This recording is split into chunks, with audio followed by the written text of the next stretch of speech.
Welcome to CTV news. Janagama జిల్లా రాబోయే సంస్థాగత ఎన్నికల్లో కాంగ్రెస్ పార్టీ జెండా ఎగురవేయాలని నియోజకవర్గ ఇన్ఛార్జి హనుమండ్ల జాన్సీ రెడ్డి పాలకుర్తి మండల కేంద్రంలోని బృందావన్ గార్డెన్స్ లో నియోజకవర్గ కాంగ్రెస్ పార్టీ ఆధ్వర్యంలో నిర్వహిస్తున్న సంస్థాగత నిర్మాణ సన్నాహక సమావేశంలో పాల్గొన్న మాట్లాడుతూ నియోజకవర్గ కాంగ్రెస్ పార్టీ ఇన్ఛార్జి పదవులు అయ్యే మీకోసం వస్తాయి. సో అదనేది మీ అందరికీ తెలుసు. మేము అమెరికాలో ఉండి రావాల్సిన అవసరం లేదు, కానీ మన సర్వీస్ చేయబట్టే మనం ఈరోజు మీ మధ్య ఉండగలిగాం. మరి అదేవిధంగా మీరందరూ కూడా గ్రామ స్థాయి నుంచి బూత్ స్థాయి నుంచి ప్రజల్లో ఉండాలి, ప్రజల యోగక్షేమాలు తెలుసుకోవాలి. మరి మన ప్రభుత్వం ఎన్నో పథకాలు ఇస్తుంది.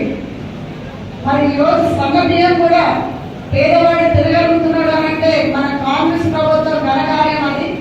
మరి ఇవన్నీ కూడా ఇంత మంచి మంచి పథకాలు ఉన్నాయి. మన గ్రామాల్లో గడప గడపకి తీసుకురాలేకపోతున్నాం. మరి మీ కార్యకర్తలందరినీ లీడర్లందరినీ కోరుకునే ఒకటి, మనం చేసే ప్రతి ఒక్క పథకాలు గడప గడపకి తీసుకెళ్ళాలి. మరి మనం కూడా రేపు రాబోయే లోకల్ బాడీ ఎలక్షన్స్ కి రెడీ అవ్వాలి. రెడీ అవ్వాలంటే నేను ఒకటే చెప్తున్నా, ఆపోజిషన్ పార్టీకి మీరు రాసి పెట్టుకోండి.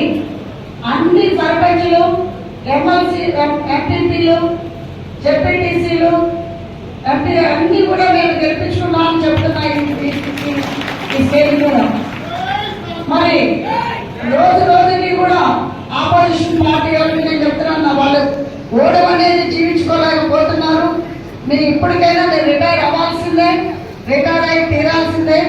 మరి మీరు రాసి పెట్టుకోండి, ఇంకొకసారి గెలుపు మా కాంగ్రెస్ పార్టీదే. ప్రతి ఒక్క బూత్ మెంబర్ నుంచి మరి జెడ్పీటీసీ వరకు కూడా నేను మీ అంటుంది, మీరు ఎంతైతే కష్టపడ్డారో మన అసెంబ్లీ ఎలక్షన్స్ కి, దానికంటే కూడా మీ అందరినీ గెలిపించుకునే బాధ్యత మాది.